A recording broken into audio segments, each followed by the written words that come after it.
Hi everyone, welcome back to my channel Gitanjali Storytime in Manipuri. I sent the holiday Marakarawi bagi wari se kitang kanto dore lat tore do na mayam boro bibe ade holiday season ke se loiraga ado angang sumu masangam do ba moyani se ado do na kitang wari se yam thuna hapning bado hapangam jadre do na mayam boro bigano ai hek si kano je Christmas kano gi holiday season se loibaga aduga angang jing masai nungai rapaga wari se toina hapna ba hona jage ngasi aigi warisidi Canada da thokibani the case of Morgan Knudsen hana sumaming laibani si Alberta Canada gi 2003 da thokiba warini wari se mayamna hena kano panning mayamna hena magi matang da khangninga ga suma gi video yam yawani Morgan Knudsen hana mayam dum check out to bio internet da YouTube da mayam phangbani ade wari haujara age 2000 February 2003 saigi matam sida Morgan Knudsen se magi mayumama phangdoini 6 months mamangda magi family parents se divorce toraga ziki Alberta hariba town se seidagi chakhraga Morgan se mathanda leiraga masi magi mamanabagi couch ta khara tum mayum da khara sum leirambado masi nungai traga su upai leitaba magi mapham hamai tang ta ba mai leitabagi masi tawraga leire aduduga Alberta gi adai ma thabak mayam thousands of ma thabak mayam apply to basida uchina koi call center amada computer gi IT gi call center amada masi thabak phange thabak phangaga leiraga dugi manungduda manai maga yamna lo haidi nupa maga luda tinagi deni magi best friend oidoini oiraga nupa si mamingsna Bob Levac kawe moy hojiki Alberta gi manung sida dum moy dum city sida dum phangi ko ma thabak so moy hojiki Bob si juma bai ni je same floor da same department da thabak tawina adi ma bai ni se sum friendship to toigi sum progress or ko matungina wari je sum haidi magi kamaina magi family kamain tawri adagi Bob to gi family kamai tawri wari sana basida moy ni gi situation je same situation oilaram doine kanu jisu Morgan sisu hoigi magi laifam leitabagi mamanabigi couch ta leiba khotpa magi tang ta ba haiba ma leite magi smaina magi family magi divorce sauraga town lagi chakhibdagi mai laifam leite khote na haire dagi Bob sizu same situation da mung leiram doini ko Bob sina magi nupi sigi divorce saubagi matang oiba khoi custody gi battle toknabagi manung oiraga masina Bob sina maigi mayum mai nupi sigi laiba mayum thadoga lairaga masu mayum ama thira lairam basida moi ani khakna moi gi on da di hujiki flat city manung da moi office ki manak da thabak thi flat thi badudi tang bagi ngamdaba da moi ani pullaga di yum ju khara chawba khara phajaba ama phangani na moi ni se yanaraga yum thi ba horaga moi se yum ama phange apartment ama moi ni je khara yam phajaba apartment ama phange andai moi se moving tawre duga moi animak se yamna Bob se yamna friendly oi ya maigi khoigi kai tar yamna helpful oi ba friendly oi ba yam jolly oi ba nupa oi duga Morgan sina su yam nungare tinaba moi ni se moi ani se harau lak na the moi na hedi kari tar moi ani se they wear their heart in the sleeves guy do ai dong hai ba harau ra na ta harau phongdok pa nungai traga na nungai ta bi dugum ba yamna chamba moi ani mak chamana badagi yumje moyani hongzelaga moy kanu pura lai mapo masai puduna khotna numitse sangaga setup nung tore khole aduda Bob sina candle makhan khar puthoraga mana fiziki candle kachinamada mai man khogi lai gi laisang ma saraga candle singje lai basida Morgan sina Bob ta hangbajani kaino siji dinangi sing hamje kaino habeda Bob sina ma se weekend ne haraba weekend har se khoi gi nature da lai khoramba khoi typical khoi keta hare Jesus Christ adagi atopa khoi gi Hindu nungu adagi Buddha kari krak leiri ba si gu lai Islam ge se thajada bida thaina gi matam gi oina umang lai khoramba gumba nature hai odo nei umang lai khoramba gumba khoi adugumba mi ne ma di weekend ne do na moi gi belief ta candle singsina represent away happiness ma represent away yum the harmony lagna ba represent away kholena mangon explain away Bob na Morgan sida ada Morgan sidi lining ba mina tamina mana I'm okay with whatever nang karamba line nang khoram ding ba nang pamba lai dum khoram mo ka sukai de id I the lightning banate, I the atheist nedana. Kasumag Dakata de Duragasum Morgan and Dinaga Lai Queramana, Moyang Mayum Sangun Missi the Kendall Tan with the Monusam Nungaiser. Adimatam Krale, Matam Krale Raga, Haptamu, later consider Moinis in Noma grocery dagi, Potay Leraga, Moy Mayum, Sinamo Hiziki, Moy apartments in a fourth floor the Lado in Eduga, lift so late about Makona, Karakat Pazani. The Moini say, grocery dagi Potay Leraga Kakale, Kakalak Pasida. Mayum the thong hang it over the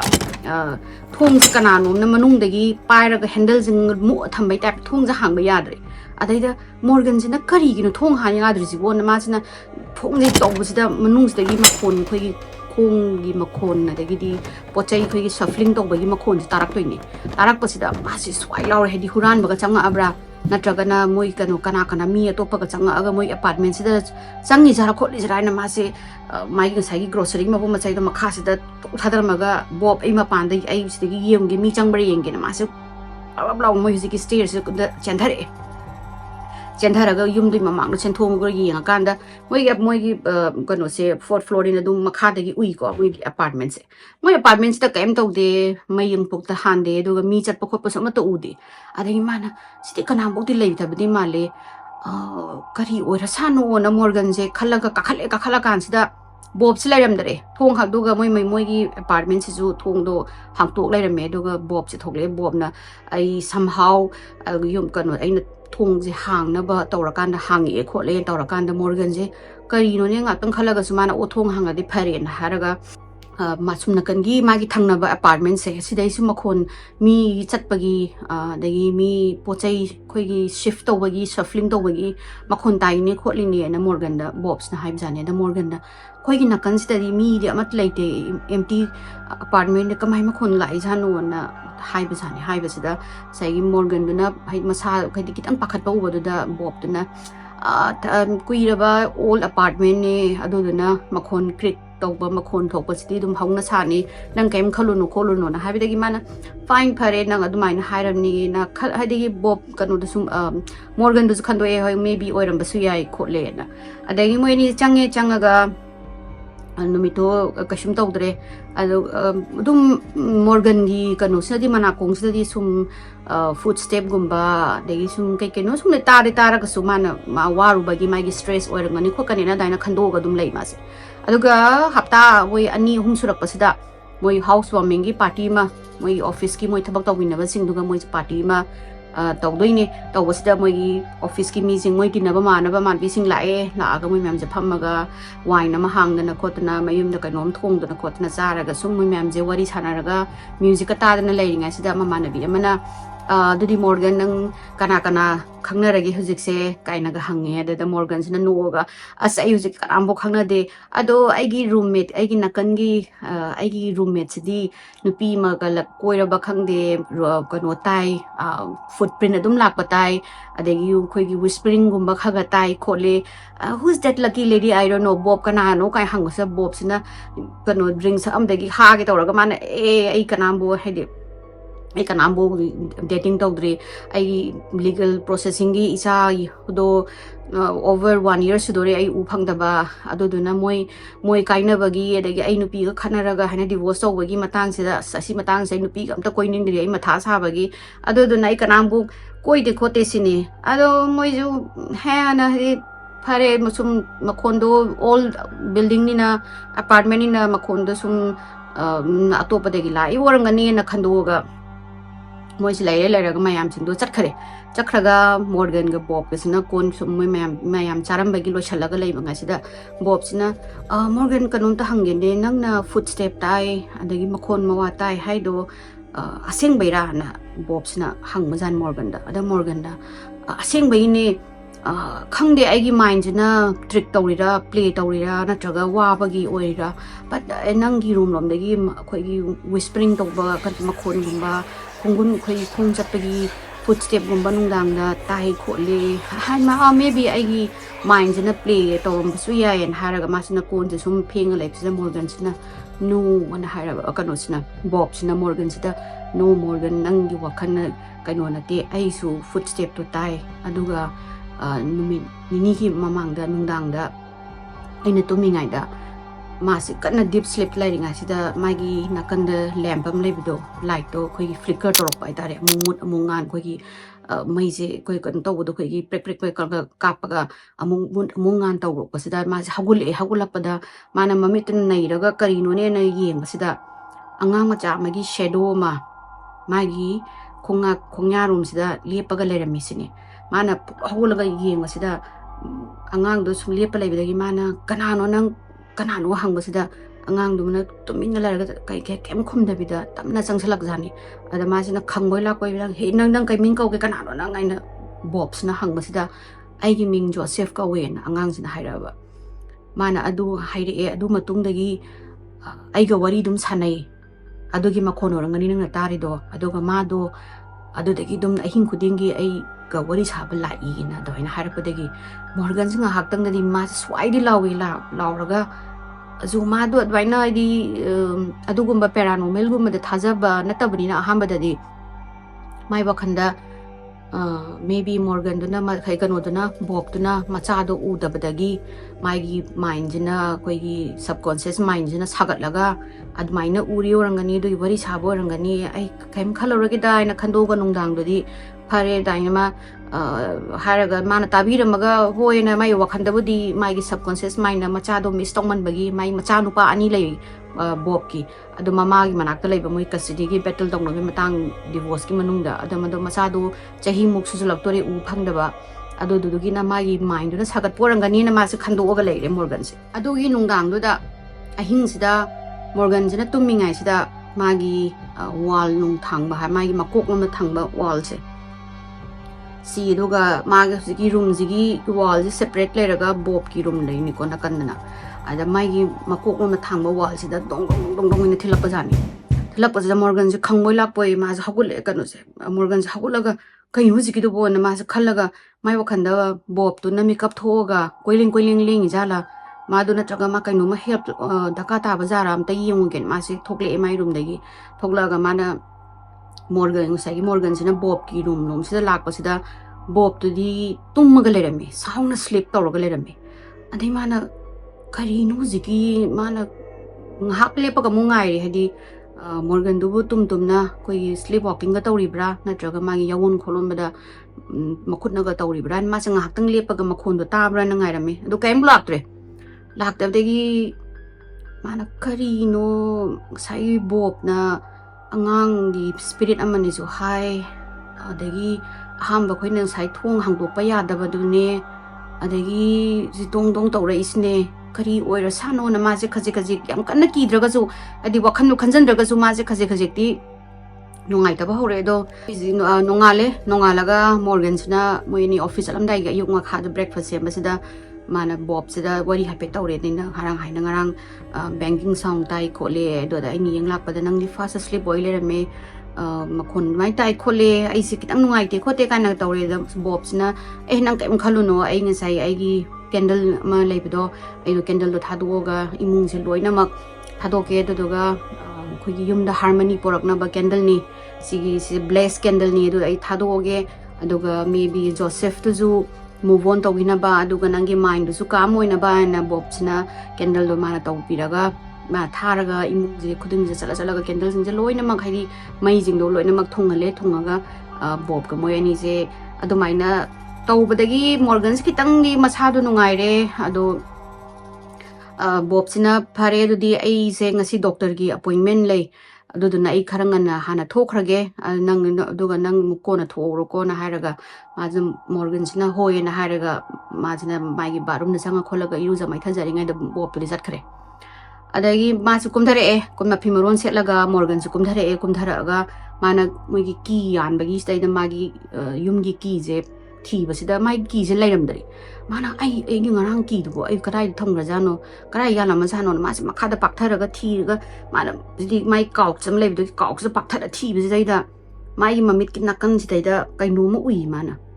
masida kari no ne na haina paktharaga hainaamisida kitang yeng masida angang amagi shadow ma phajana khoi gi kari tare ni apparition ka hai tare ni ko shadow ma taba khoi gi mai mami gi type ta to ba ma lepaga leibasida 마스 소아이 라우라가 마사이 모이 사이 조셉 하이도 오이라 차라나 마스 칼라가 마 안강놈스도 이 마스다 소아이 롱 망그리 망그라가 마스 마뚜가 로이 중에 비용아 마스 하파로글라가 카인 호지기도 보나 마스 칼라가 하이나 마닝 칼락바시다 마기 기 얀 마팜지다 마스 여우여우가 만 온톡바시다 마이 기지가 사이 레하우다바 욤기 소지 야나가 레람비 아데기 마나 카이노 아이나 호직다니 잉기도 레람드리니 카람바 potna sumaina soje lawraga amuk kamaina yalamino ase pakhalaga zu morgan je yum se papa phanam da thoge da na ma soje lawra kutu kutu ma thoro thongzel maga ma je lai ma office to lai ni ma office te yore adegi magi thabak man hawgasida bob se laktre office no ma huziki mana doctor da mai appointment lai hairang matung da ma se thabak to laktre dagi morgan jina khalak da ura chano ne na khalle do mana maybe ma do sanu ai ta bara kaino ma to ram su yai khole na adu mai na khando e do ga hale ma se mai thabak loi ga halak pasida thong hak to pasida bob se khoi candle mayam thalaga phammaga di mai candle mai ngai gi mana laisang macha ma sabdo adu do phammaga ma se non tharaga mana ngai gi blaze candle ma mana yum gi harmony gi ne na ham banungdang morgan gi peace of mind phangna bani khone to ba candle than gi kan to le ma je ngai mana mai se chu ro ju ngai gi candle de sung chu khai gi mai ji sung chu su ya da ba mai mai chak chak ga da ba kan ma tom le ma se da morgan sina bob aina hang ma jan de nang kan kai daw ra ge nang office ta lak to de kai daw re na hang ma se da bob sina ai ngai sai doctor chalu ba do ma do blood cancer diagnose to re na haira ba mana ai life se ai kari no khang re na haira ga kaimbo haida bi da ma se tapam nung ai tana candle su de ge som to le ma se adegi morgan sina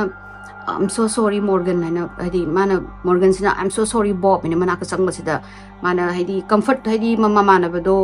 comfort to ge na changba sida Bob sina sour ga yam bitter oina yang aga leave me alone nin to ra ba adegi ma se hamba Bob ki character si tang slide hana gi mai hana jolly oi ba happy oi ba Bob to adu du na ta ba kitang character si shift oi ba ma se u du ni go ada ma se maning hateng halaga nung di nungai tri ma de do mana Bob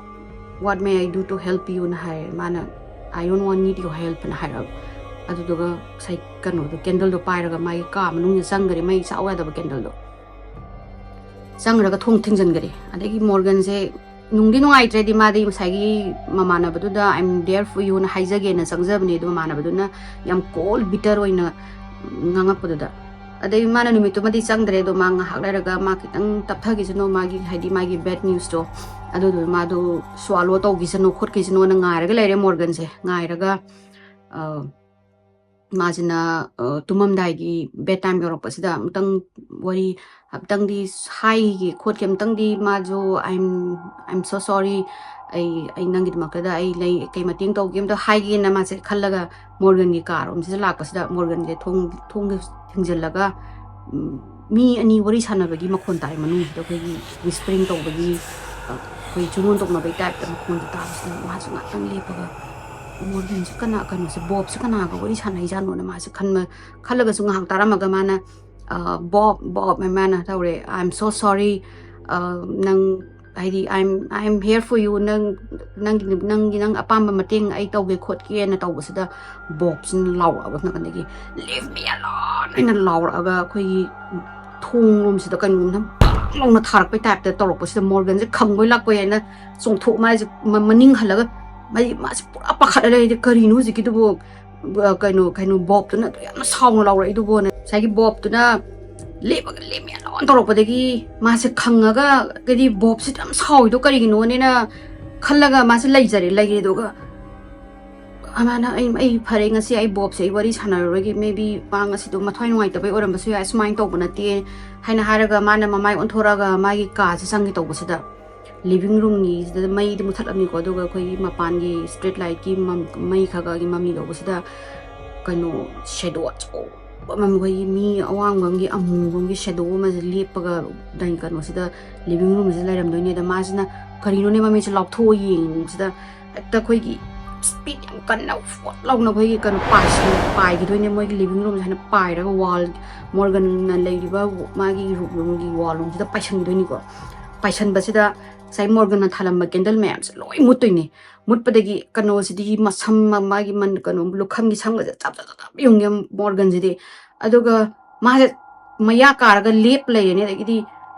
ki mandana ma mai ka se chenjal la thong thingjal ga kuch ki do kari no ji ma na kainu ji ki do bona ma khalaga lay re kari hu je aina uri ba potu bo kari no dai ma se tum thana bo hana raga ma se khan je khale di magi moi gi mayum sida manifest ori ba pot se kari bu oi ra ba no Joseph mana angang macha gi thawai ni ha do ziki potu di mande yamna ziki du di yamna wang chawba amuba posak ni kari no khopra na ma se tum yad re di mai gi moi morgan ga bob gi mayum sida lei ba pot se stronger oi re ha di masana show to ba hore ha na di makon mawa tawram bani hojekti show to ba hore ma da dikti tam na sung kangkhalak ba gi type de masa kangkhalak ba type de moi entity ma natraga whatever is happening in their apartment adugi pot se kankhat ba hore na ma se kamain to duino khotoino na khalaga ma se tharo laga nungdang se madi lol le lage ko na ma se khalaga nungdang se ma se tummi dei matam hore tha ma ni haujale asmaina sum makhon ma wata ba khot ba degi di mor bob ki room degi koi whispering ma wari chana ba gi makhon ta ba se dum tawra leire adegi bob se pura morgan degi isolate tawgare ujikan di mai gi pura mai gi character se shift tawgare bitter oi ba saw ba khot ba dugum ba degi morgan ga su wari chada ba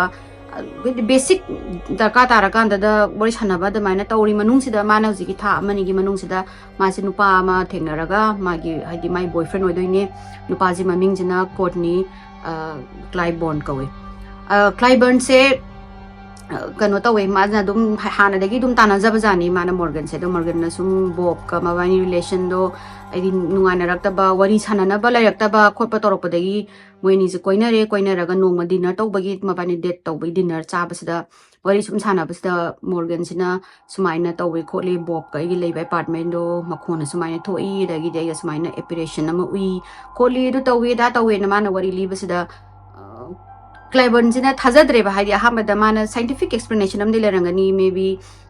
kano moi animak so kano ma moi na something experience to boy rambai stress related ni khangde mental problem la kari no khangde orambe ai kolai ma ja ahamba thajaramdre Clyburn jina mana phare du dinang ge apartment na chala se du ga nang sai candle ga noina chu ba ya de khote kai na ga haiba adu mayam jing do yengus law ai de ai ga tawragam ta yengs law nang na sai operation ui kai ko hai do ai lai ngai de lai bari yeng se kho se na habi de Morgan jina ju hoi mangjaba kem lai te ma la aga try to da ka su kai de na moi ni phare du de khoi apartment na chala se na la aga moi ani ge apartment se yaure hoje ki Morgan apartment se yaure moi ni changi edu ga candle mayam le ram hoje ki lai sang ji do le ram candle mayam do le ram ada kano sina Clyburn jina loina mai do plate amam loin chure kanda hujiki candle ma mai suk sak oya da ba sai Morgan mai chak na ba kan honaram ba candle do adu yorok pa sida mana candle ha mai je thaga chak na ba mai khet la chu ba sung ya de ya daga uchina di mai je bang nong chukhala pa sida Clyburn jina ai si mu chai sidi aina to da na hai bagi hek luara pa kon thorok pa sida mai je khoi gi ta spark thokla ga mai ko to ni ko ong na bhai candle sida gi ni ko mai bun na pai thorok ta ong na pai thorok na pai khala ga mut khidoi ni ba adagi Clyburn do haina makhuto thawa madagi ma phak na halaga karino hujiki pot di it's impossible sini hujiki do kari strangeness no na moi ani makse adagi sagi Morgan do ju khangboi la koi inter ga lai ngai sida bob se changi bob sina changa aga kaim bok haida bida moi ani da hai hello kaim haida bida moi ani se mami cha khana yangame aduga mai ka da changare dei Clyburn jina kari ai mana sigi su explanation la rambe ai Morgan nang yam khanjalu no kholu no na adu maina haye da mana nang hujiki du bo nang kari explanation no candles dagi mai bun oina pakhal ai su du ko mut khiji bo hongna bra ko pra ma bari so wari tong na ga leire nungdang duma ngasai gi Clyburn do mana scientific explanation la rangani khotpani nang saina paranormal ke sidi all superstitions ne kam khalo no kholo no haramaga Clyburn do sumiyum da hangre adagi Morgan je ngasai bob to na kaim haram devi ka manung na chang ba moi jo hana degi wari mad kui de wai ju san da ba da ma chi nungai ta da na magi room manak se chang ga hangge na tawri nga sida adikti mana distinctly me ani wari sana ba makuma ta do ni ko makhon je magi thong mana lepale nga sida you know what I want to hear and you know what to say, and that's you are all I need aina haraga amazuna sumna kandagi angang gi makhon mamba amna khumak pata doini adagi Morgan je ma bobda kauge toramado ma je maning halaga sidi ai tawdamna phare na khalle khalaga ma si matha saraga mai ka ja changi adu maina dum tawraga ma jina dum moi mi ani wari chanabagi khotpa se sum distinct oi be sum hengalak ni makhon ta be sum hengalak ba je matam khara kanu tawre dagi bob ka mabani ju wari sanade mana bob can I talk to you mana yum je tawri je kai num ta wari sage harga na I don't want to talk to you na he bob sina he to reject to khotpa to dagi ma se tawbum khangda dum lei ngai marak sida nung badi mana tum hagulak pa sida Morgan jam tharauna manu makhada magi hana former selfie type da breakfast tawraga mana Morgan ubasida bob sina hey Morgan gainaga haraga law ai breakfast se me chaw law kholo ron tawsa Morgan jam haraure di mai mamana ba my best friend do hana gi do maina mai gi self like khole mana you seems very happy mana you seem very happy mana na kai dore kai pau ngai ba legi khot ke na Morgan jina bob sange bob sina sarauna mai gi legal proceeding do adu do loisala eduna macha do maga unahanba yarani duduna mana ziki weekend je man irai numit ne moina office ka man irai ai office se halaga yumna changa ro ai irai dagi train pharaga ngasai magi mai macha ga laiba mafam duda man ma adu hapta du ma mai macha nupa ani duga maga matam spend to ni kholone yam harawi khole kaina ga du main to budagi Morgan je haraure mana phare do di nang halamo ai office lo shalaga ai dum la ge kholage smana good luck na I'm nang tina nang gi trip to nungai bo you kholo kaina ga di Morgan ji zu mai gi bob to da daina hai bob si zu yeah I hope so I'm looking forward to it ai ma ai sa ani do ai kuira matung do u phang do am harawi khole en toraga bob to chakhre ai ma zu breakfast chare charaga man irujage na kakhalaga mai barum ja change man iruja ba hau ba sida man irujari ngai sida mai barum mana lock torom ba thungse mudang da ke hangdorapa maji sing tharam badagi masu kai nu siki makon to bona mana sing da phalong na muthlaga hapitang ta basida makon di ta the mana makon do thong hangtopa sala ni nang khalaga natta male da na haraga mana shampoo toringa sida bai sinister kananom na monster mana nokpagi type ta ha nokpadi ma sa khangaga mai massage haina konjalaga tangai kaino ne khangaga ma si leiraga mai shower curtain sida koi kai tare makut koi pere ka to thek ya ba kadi tare amna monster magi makut hai tare ne makut sina saina nan ba hora ba kanu se mai kanu shower curtain sida ma sa amadu u ba sida kanu je Morgan je makha mai hojiki batap ki shower gi makha sida parawna ma di phamdari ma di pakhatlaga sungjala leraga hojiki kanu to khot le mai shower curtain sida do shower curtain se ta hai tor kan namsalak padegi ma te Morgan sina lauraga ma kappaga khang le re ma kar mai thok toino na aduga ngahak leraga thong do mu tor ma thanu kan thong gam launa kan toroga khumjalaga mangare hojiki ba kanu je hojiki pot se Morgan je di ma di mapi tara ma kappaga khangaga mana haje hojiki laiba entity je kanu hojiki pot se yamna ki halaga aingonda kanu tawbagi type ni singnabagi type tani mana tawise angang dugi thawai dugi angang du thawai du suna date na ma se kappaga khangaga pungkhai muk se ma se thopangam na masa se niktana mama mi ka se ngok ngor ma se khangaga makut ka se loina na mai knuckles ka se ngor ma di china khangji kan daw se sikpasida adagi thongjan hangtoi thokan mai sai shower curtain do hangtoi en kan sa kana mur rem dabne ma se para chen thoraga ma phise poise ta boy ma samga je hat tagai of ma se Morgan je da I wari sana kanu se bobs da I wari sana da yara roi mana angangi spirit ne haido chukna na te hojik toro me ba poto or maybe there is something else mana angang duga laiba kanu ma ama hojiki angang dugi thawai duga laiba entity umba ama monster ama lai demon ama lai re na ma je ma phi se ma de wari sana ro ne ma je che thore mai kanu se da ai office da la kan se mana bob se call center ki customer am ga wai sana le me man bob na man ita masamana ga ipha phara ba ha ta bu bob sini khal ga kai dawra ge sini mana sumaina tawraga aini irujari ngai da saina thong hang tore e dagi di monster gi nuk pa gi makhon tai makhut tawre ko le an li ba sida bob sina ai phone je thamaga amna defensive mode ta nang na do gi huzigi pot bu nang na kano Joseph ne hai do bu kai no hai do Joseph na te Joseph to di angang macha sumata gi chahi ni pan ma pun su angang macha ni hara hai di mama na badu na ka imbu mai gi ma kano to rok to bu do ai di mai mating pangak ta bu gi ma si Morgan jina saur ga bob ai na hujik ta ai na lai ba phibam jin ang khang ba tra si ne ada bob sina no you na nang you are experiencing something more kano nate Joseph nate nang to ido har maga sauraga ma je phuklo hogulaga thokre ne thokhim dagi bob se thokhim dagi mor ka jam sauni ga ma mai mafam je gi mor bob to gi my works place dagi mafam dagi ma saura tholok pasida my boyfriend Clayban don ta hore Clayban se mai maning do chela ga Morgan ka dawra game nine cool down ka dawra gi sini ma sana ai swai to ko le to ga ma da kap pasida ma adu hai mana lang kappa boli basida Clayban je thajas deba hambada hadi mana paranormal gumba ma thengna ye mana are you sure Morgan nang na to nang hallucinate to guna tabra guru to ora man ai angaw ba man bro man hai ni ai angaw ba man bra hina saura ga Morgan jina mai no pass de saura thokre adagi saura thoka man mai call center do dagi man office dagi suti lok thoe ma half day lok tho ma sina mai mama na bim le Stephanie dogi manak da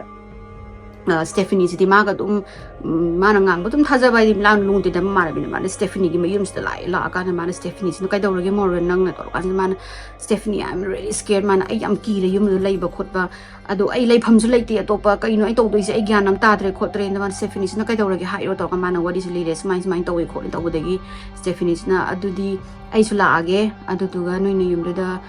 mana kari gumba Joseph ne na haibra khopra adu sing do khangna ba voice recorder ma tawraga EVP mai haidi siki makhon kan do moi recorder du da kai makhon ta gi yengse khot se na hai de gi mana phare du di chapmina ra se na Stephanie ne adegi misek moi gi mamoi kaman mamana bi moi do gi neighbor da Morgan gi neighborhood lai ba mamana bi maga moi hum je la ela aga Stephanie ji wheelchair da phammi ko ma je ma handicap ne do na moi na sai gi mamana bi do moi mamana bi do ka tor moi ni Stephanie ji pukhat pi re khotlaga moi kan Morgan gi room se changa phamminga phammaga adi kamai to ji gi khot ki na khanaraga le da man ai gi room da kan phamma se do ga questioning to se khot se na hainari sida moi living room ja kaino ma ta ba ta ra kaino ma kai ben ma khona ma tai ada Morgan je moi haidi chenthore karino ne na chenthore pas da Morgan na thaina mayum ek changak par matam da man hamba thamgi ba statue ma le adu do kai ra ka ta ra le rami ada Morgan sina khali je hujiki entities na sauraga mi puchale kaina sauraga mangonda kano tawr jala challenge tawri bro kholi bra na khalam dei mana ai room da tawroi se living room se da tawra se duga question je hanga je na moi hum je phamaga hange question je ya ba hange haidi who are you degi di nang kano nang how old are you degi di nang kana kadai degi thoklai no nang na ai target tawri se kari gi no khot pano do taw na question je am hange hangma je mun recording je mu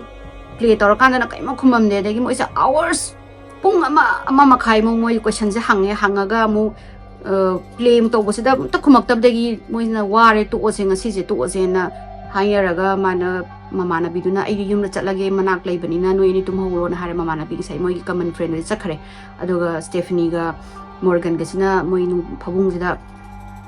tum doi ne aduga Bob sidi nga sai macha una ba chakhi bani na la oi doi ni haidi mana no mi to hala roi hai bani na moi ni mi kanam buk lak pagi su expect tau de adai moi ni tum kan sida ahingi pung ahum ahing na te ahoi gi nongalam dai hai tare ne ko devil's time hai ko moi matam je pung ahum se da living room se da khung chat pagi khungun ma khonam tarak toi ne tarak pa se da Morgan se phalong hagulaga ana kana oira sanu Bob ting si hala oi mai macha una ba chat khi do macha una ba si kai gum yam na khoi gi tragedy gum ma thok pana tan di ma kai su haloi man he was looking forward to this hai reunion je mana macha ga reunion do je ma ngai ga lei ni kar mai na ma khon tari no ne na ma cha khalla kan se manung se koi gi whispering do jong tari adagi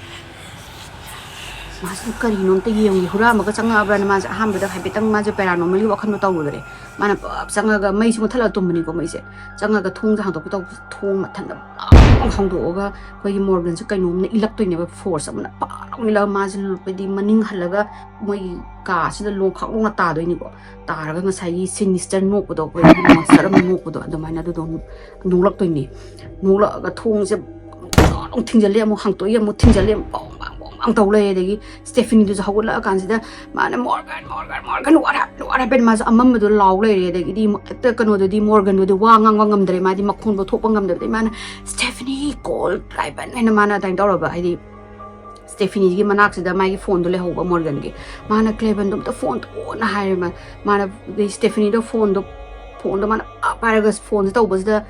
Maggie say boyfriend do phone do parak for some reason ma do tumbra khopra idi nungalam dai na phone do parak tabadagi phone parak tre ma na Morgan kaino to risi bon haraga amu huziki kanu jina koi amu ba operation ama na huziki thunggan de lepaga amu su nokla ba Stephanie zu ai di ma zu khanga ga ma di leng ba bungam de poti ma di makhong hai di leng ba yada bani na ma di karai chen doi no na ma di ma lauraga lei de do thong se mu thingjala khumla thingjala tawraga thong je mu lok mu tawra adu mai na do moi tawraga Morgan jina agent haina kayumba room je ki chen thoga in help ni ba chat ingai da Stephanie di leng bangam da bani na mana muk hurt tawra ma de kamai taw duna sigi entities na mi hurt taw bangam ba bagi mai gi hadi moi na ki ba khuding gi mana mapangan je kakhalak ba gi type tawre bu ji gi ka do si entities e mayam ju haina bam lai ne smana demon evil lai ba se ki ba adagidi koi gi masangam da ba mi adu gumba masa sor ba da hene moi jina hele ba ada moi na ki ga laura kapi khuding gi ma masa kankhalak pai type tum tawra ko dagi mana ai chat pa yaro ai Stephanie thadok pa yaro dun ai nungan ba punga ga moi ni je konsanara ga numit tum ai nungan ba bok se khang doi ni khang ba je thong je hangtok bangam dre moi sagolaga aduga nungalak pa sida pung taruk ki tarap pa dai sida moi apartment se thong hang do sang kan da moi na duga mai bathroom je moi bedroom je thong hang do pa sida ham de moi kiram da last da clay ban oram da gi atam kai daura gen har kan se please da gi khoi ni jam ta am ta puthok pi yo na kap da gi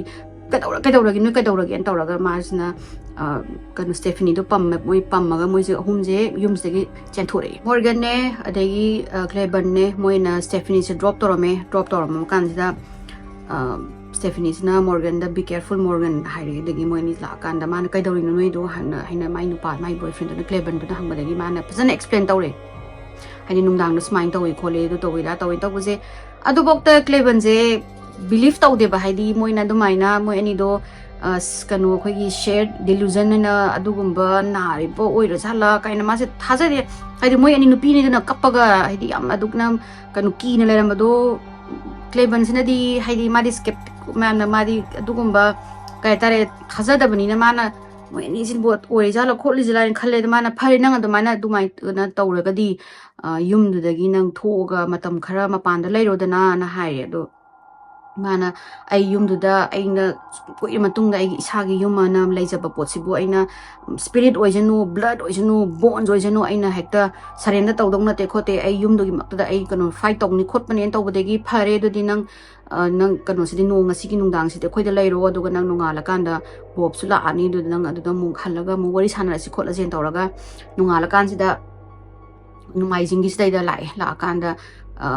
mana mo na changa yum na changa pasida kanu do bob to lerame bob sem haraure yam harau na energetic oina hana gi my former self type to lerame andagi mana hai kaina se gi Morgan ga do ubada adagi di Cleban ga do ubada mana kore khole adagi mana candle ma puthora ga aina si cha una chalu budo adagi porak blaze candle ne asigi sina pura khoi gi yum sida harmony porak to ni asijina khoi peace porak to ni khopane ka haraga ma harau ga leire adagi kano sina Morgan sina Bob I'm very happy for you but asumai nungdang kano tawi khole nungdang sumai tawi khole taw je mana sinang ado wari dongai ko ai taning de ai sigi blaze candle jing je ai imta tha gi khot ki ge nangi do ko na nga ngoi taning de kai tawre adagi di ma se mana okay na hadi phare na ma se kem haidri Morgan se aduga mana candle mana sigi blaze candle jai hujik loin tharage aduga ko use the peace la ani taw dagi Morgan sina phare du di ai gi recorder se ai tang on tawge aduga khoi gi candle nang blaze candle gu ma tha ba khot pasida is there hadi kaimbo phangdra ga su yengji reaction yum jida kai gumba ma leiramaga di react torok pra ta si khot se na mana kano do sai gi tape recorder on toroga thame do ma gi candles nu ka mari harau macha unaru ba gi harau raga bob china candles loin thalaga ngasai Cleban na than ba da mai una bong pokhairak pa kano do candle se hantak ti aham chu bada phajana sak to ni ko cha ga ꯂꯩꯔꯦ ꯂꯩꯔꯒ ꯉꯁꯥꯏ ꯃꯥꯅ bless candle ꯃꯥꯅ ꯉꯁꯥꯏ ꯖꯔꯅꯤꯗꯒꯤ ꯑꯅꯧꯕ ꯄꯨꯔꯛꯄꯗꯣ ꯑꯗꯨꯗꯣ ꯑꯃꯨꯛ ꯃꯥꯅ ꯑꯗꯨꯁꯨ ꯑꯃꯨꯛ ꯀꯦꯟꯗꯜ ꯑꯃꯨꯛ ꯇꯧꯔꯒ ꯑꯃꯨꯛ ꯆꯨꯔꯦ ꯐꯖꯅ ꯆꯥꯛꯑꯦ ꯆꯥꯛꯑꯒ ꯃꯥꯅ ꯃꯥꯒꯤꯁꯤꯒꯤ ꯕ꯭ꯂꯦꯁ ꯀꯦꯟꯗꯜꯁꯦ ꯄꯨꯔꯒ ꯃꯥꯏ ꯀꯥ ꯃꯅꯨꯡ ꯆꯪꯈ꯭ꯔꯒ ꯃꯥꯅ ꯒꯨꯗ ꯅꯥꯏꯠ ꯍꯥꯏꯔꯝꯃꯒ ꯕꯣꯞꯁꯤꯅ ꯆꯪꯈ꯭ꯔꯒ ꯍꯧꯖꯤꯛꯀꯤ ꯊꯣꯡ ꯊꯤꯡꯖꯤꯟꯕꯗꯒꯤ ꯃꯥꯅ ngasi mana siki tape recorder taraga yengsi live kano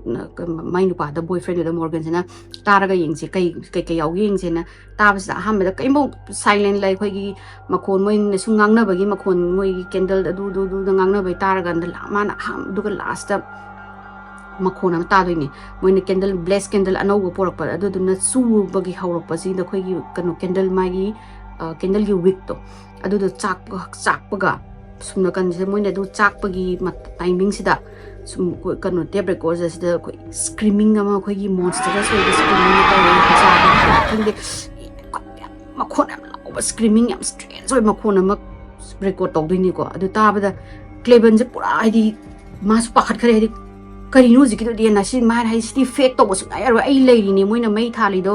nang jo ai ju pulap mayam pulap leiri ni fake to ni ngai si gi makhon je tholak ni ngai mafam chung ai leide kara ai kamai thok lai no na moi ji pura ai di mi hun je khajik tagi kano je cleven je khaga ning je khai khaga thaja ba hore di something is really happening in this apartment je na adagi mana hai adu di khoi je help ma da ka tare wari koi gi professional na ka kanano khangbam da wari sara si khotla jen tawda gi cleven na su yare adaga Morgan sina nong maning changap de mana dong TV me yeng da Ed and Lauren Warren ki matang da adama asina si mata man moi se paranormal thijan ba khosam bani na ai mangon da contact tawrage and Morgan sina moi gi Lauren gi kano sida Lauren Warren gi office da phone tawragan sida appointment mai wari sana ba khope tawe do matam khara di sange matam khara sanga ga ju ma wari sana ba phange Morgan sina Lauren Warren ka wari sana matam sida Lauren na harai se kai kai no hairo phasana hairo wa bisa mana wari si lire smai smai tawe ya hamba da du adagi di Joseph ko ba adu ada map da wai da live dagi Lauren sina harai se kano haidi ma kano gi bob se sisna main target se nang na tian hairaba kai no da sai gi bob da magi character shift tawraiba han happy go lucky oiramba nupa duna smaina bitter orakpa kholakpa magi cancer gi diagnose nat haidi adu na maramama oikre but mana du maina mai character da change tawrakpa kholakpa adegi mana angang ama wadi spirit tuna maga wari sanaba khotpa mayam sije moina ma hamba main target ti bob ni sini bob na yamna vulnerable oibedo mana macha udabagi macha yengningbagi mai chak tuna leiringa sida masai imung da leiriba entity sina angang amagi kano lauraga magi mami hai ka mai entity lauraga mana angang saraga bob ki wa kano sida life sida nogi apartment sida changba yana ba tawrapani aduga hujiki apartment sida mana hujik dwell tawraga nangna ki ba sida da fit tawraga aduga bob na hujiki entity siga wari sanaba magumanda possess tawdugi tawrini asije thuna kano tawdagadi mana bob tuna hujiki Joseph haina malariba mana thawai haba angang se asigi je mana renounce tawdagadi noi nayum sida tragic ama thokpa yai adudana nang nasagi protection ama tawro nasagi protection tawnaba sem saro aduga bob to angang hujiki thawai do renounce holo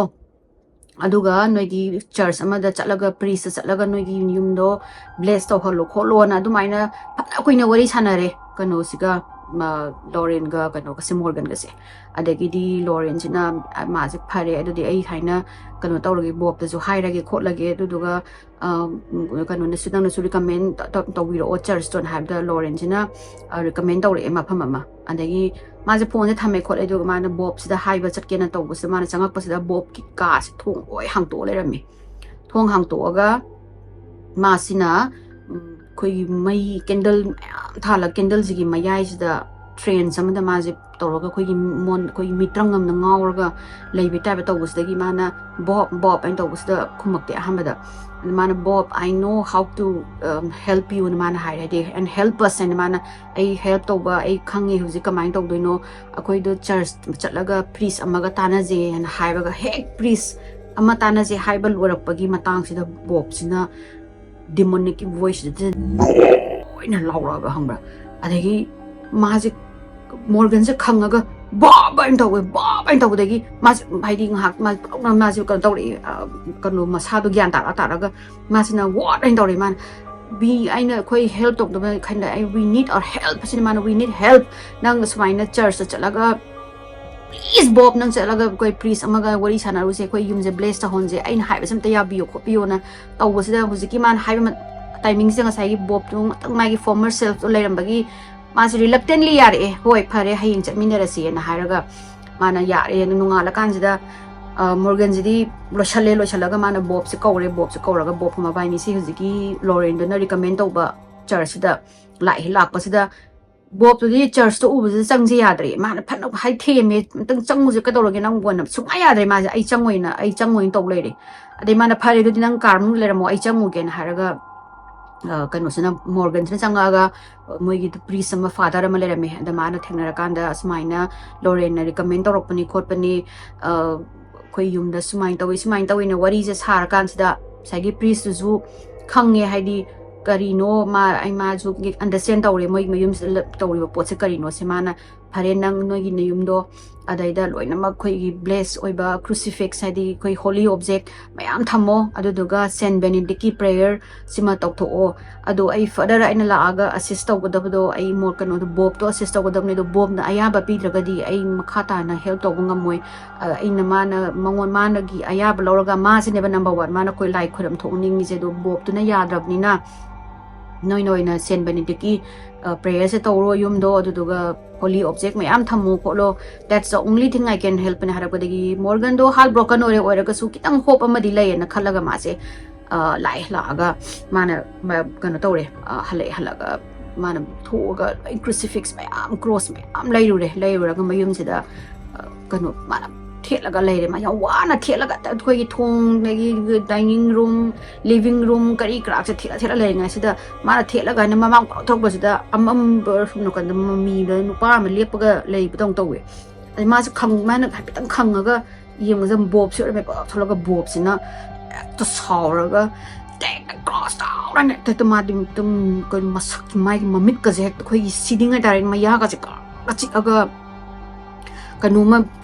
morgue हाइदी Morgan जना उबदा Bob सुना नतब मको पुरा माइ मासे कनुमना poses तौबै type ता cross तो लौरगा पुरे down लौरगा त माने त कनु से मोर्गन की माइ जे सेंसला पनेबा अदेगी मोर्गन जिसु बॉब माना कौरे इफ यू देयर बॉब तौबदगी बॉब से मु फलौना मु ज्ञान तारगा माजे क्रॉस तो उबदगी कपथोरे माजे हेक लाउन कपे माना I know something is very wrong with me माना अदाइना बॉब से मोर्गन से कपका हाइराबा I know something is very wrong with me आईगी कैंसर नाबगी तनते कइनोमा something evil something anger something I want कइनोमा मनुंग द लay एनो अदुगा आई कइदौदोनो आइसु ज्ञान तादे I don't know how to help ना हाइरे अदे माना Bob is nang ngasi kha nang na nungdang amadang di nang morga sagi Joseph lakpo da noom ta hayo please nang noom de noom ta hayo na haibasida bobs na mo palaw nang sagi asaw mo saksing tawraga nang na khang da na wa ngang kanu nang na talk man don't talk that you don't understand sini hairama ga ma se ka changa ga thong law thingdin ge adagi morgan ji su kari haidoi no khang ready Bob तो याद्रबनी ना मासे कतौदनो खंगदना मागी चखुम जे माइ सिंगला सम थौगेना चंगे चंगा पस माना चखुम जे फम चखुम जे अतंग लेप लेंगा सिदा खोइ ngसै कैबिनेट सिंग जे नि पाहुर पनि फगरगा माइ कैबिनेट ने हमस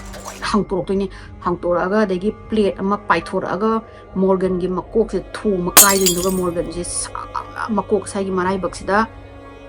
कनुने जिकी प्लेट तो न थाबदा काइबदा सोक्तोनि sakna कोइ यान दोइने देगी मोर्गन जे लाउर कपगा देगी माइगी कनो जे चेंथोरे अपार्टमेंट चेंथोरगा क्लाइबन जमाना फोन कौरे दे क्लाइबन दुना मा पिकअप तौबला ए देगी मोइ हॉस्पिटल चलगा माइगी स्टिचिंग कई तौरे खोले देगी माना नंग मयुम दुदा नंग लेइरो नो नंग मतम खरा आई युम द लेइरो खोलोना हाइबदेगी मासे नुमितुदी लेरगा सुम माना लेइना सु वखन नो खले माना आई बेस्ट फ्रेंड दो सुमाइना एंटिटी अमना मांगहलगदरा खोदरा आई समतंगदी हेल्प तौबदी पाइ लास्ट राइड द तौगे न मासे खलगा लेरे कनोसिना Morgan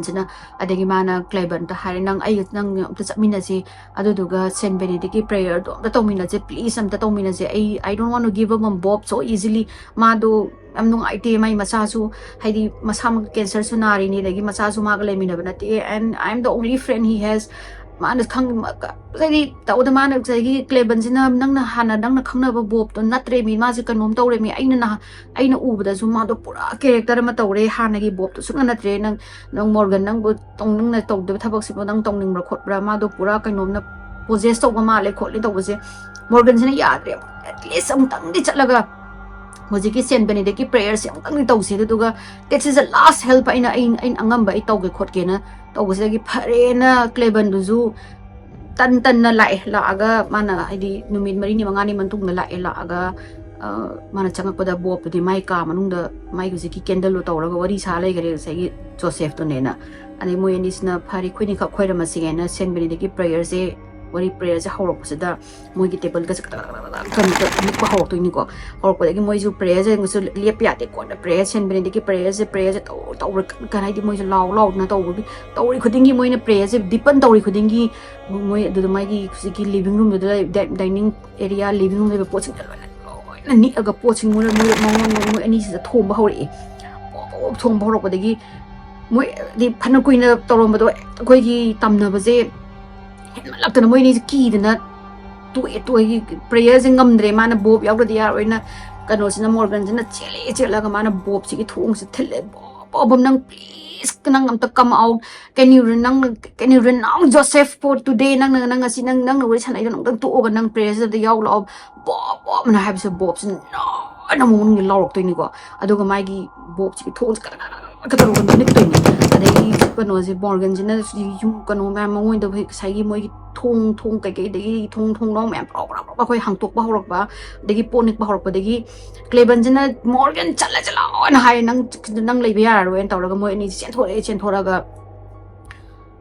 mo ni sidagi na mana Cleban jina hai nang Bob is beyond help na hai hoji nang help to ko sungam ngamaroi noi gi da kano ma pura sida lei be entities na ma je pura absorb to pura my energy je pura absorb to raga ma sina pura ko kan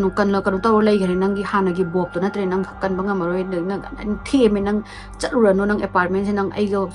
hangusalaga ai ga leira si khotla je nang atopa leifam leitra sun to bodagi Morgan jina phare na ai lei hoi nang ga hongjala se do ai pochai di log da ba yaroi matam kha leira ga chatlage ai Bob ka unaning dre Bob to pura kano mo on gare khot khare na tongna raga leira ga asai gi man hapta ni mu Morgan kano jina mai gi mayum se leire Morgan jina koi gi Cleban gi mayum se leira ga mana nungma ai potu lawruge ai Bob ka thengna ning de nang na ai Bob to hek thabak lak paga engona phone tawro aduga ai apartment da chatlaga potu lawge tawbodagi Cleban jina phare ai Bob hek lak paga nongonda hairage na Morgan jing ngaraga leire Cleban gi mayum sida ada sai Bob to office da lak pasda Cleban jina phone tawraga Bob to office la en nang chatluru ni apartment da na pona chai lok thogro tawbosda Morgan se mai suitcase to para lai la aga thong hang to pasida pura khoi yam bam chil oi ba kai temperature dan ni ko mana lai je ko ni pung inga ga lerame ado kai mudi manifest out din mana uji kla ko no mi to de mana kai muk tong jingai sida na ba sala mai ka sala mai ma phi maron je hapsan ba haur kho laga magi ba sil asman mayum sida oh ai gi yum ne na ina kina harau za gibni koi Bob khuni am harau za gibi yum ni ko na khala ga mana posai sing da hapsala kan sida sumna Cleban sina Bob se udradagi mana moi dogi office ki moi sign out ki mi ta hangjan yang Bob uraina ada Bob to di punga mu phare office tai thoki ba na haira padagi Cleban sina pakat na ma sina Morgan sida phone to was Morgan se phone se parak ta ba mari Morgan do phone do kawraga ma de gari thamma jani ada mana pochai yo ma kan last look mana yum se raga pochai je mai box ma pot yam thini yam ban na ti ko mana kuina lei ban tamina da pot paira thulop pa se thong hang to ba se Morgan je o ka no Bob se oilam de Morgan je khapre khang doi ni ba ma je makha da pot long thamme aduga Bob se pura sweaty adagi di masado ko gi nganga ga mamit ka je ko ingai ngasang nganga ga ko gi pura kai ta pil ga oiraga mai kuchu do mana nang toi to ka na Bob se na Morgan je de sala pa jani jela nang kai nang toi to ka dai no tor bo se Morgan je ju ma su city I back to se ai ka ma in back off to da mana ingam ne mana I cannot help you Bob mana I stay ꯂꯩꯕ ꯉꯝꯃꯔꯣꯏ ꯌꯨꯝꯁꯤꯗ ꯅꯪꯒ ꯂꯩꯃꯤꯟꯅꯕ ꯉꯝꯃꯔꯣꯏ ꯅꯪ help ꯑꯩꯅ ꯇꯧꯒꯦꯁꯨ ꯌꯥꯗꯦ ꯃꯤ ꯃꯇꯦꯡꯗꯣ ꯅꯪꯅ ꯌꯥꯗ꯭ꯔꯕꯅꯤꯅ ꯅꯪꯅ ꯉꯝꯃꯔꯣꯏ ꯅꯪꯅ ꯃꯣꯔꯒꯟꯗꯣ ꯁꯣꯔꯤ ꯅꯪꯅ ꯖꯣꯁꯦꯐꯇꯣ ꯔꯤꯅꯥꯎꯟꯁ ꯁꯨꯇꯧ ꯇꯧꯗ꯭ꯔꯤꯕꯣ ꯑꯩ ꯅꯪꯒ ꯂꯩꯕ ꯉꯝꯃꯔꯣꯏꯅ ꯍꯥꯏꯔ ꯀꯥꯟꯁꯤꯗ ꯃꯥꯅ ꯃꯌꯥꯁꯤꯗ ꯆꯤꯛꯑꯒ ꯀꯩꯅꯣꯁꯤꯅ ꯕꯣꯕꯁꯤꯅ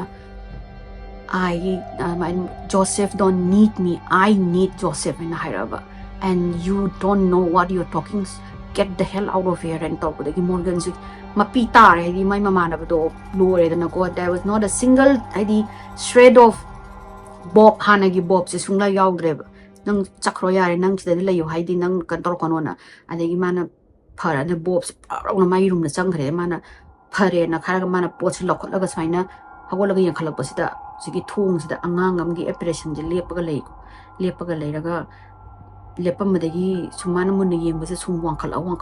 ta khoi kaya tare bonds khoi demon nai tare min demon gi type ta gray khoi gray skin ga oiraga mami nganga aduga pura monstrous oiba figure ama ta wankhala wanga mangi doini anegi Morgan jena Kangi o mana moina deal tawrisidi angang amagi operation ate sidi something very very dangerous oiba entity amanena ada mana sigi poche paraga mana last oina thokpada makhonje kai tage da Morgan ga Joseph ka wari sanabasi last oina whispers ma taiba tabana mana may God save you na haramaga tumma dum hale adu matungdagi Bob to thabak tawba sungnak lakhidre office ta laktraga maje hapta am leiraga hujiki moina leibai apartment sidagi hongdokre hai hongdokraga mai forward mai makhata ba address amda piramdre aduduna Morgan na thiba matam da ju thiba phangdre hai ma ge do karai da lai khamno khot khno duga mai whereabout or how he's doing kanambo khangdi adagi Morgan ga Stephanie ga na agency ma hange kano entity seeker ana hangdine hangaga moini ma hujima agency do run tawlai mai Morgan gi kano video mayam yaubani magi YouTube adagi internet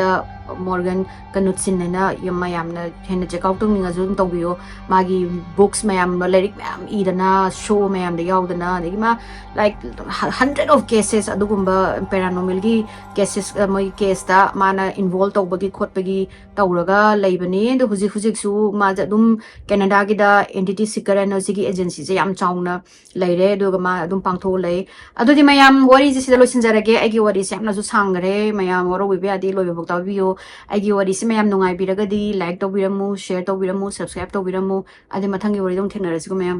bye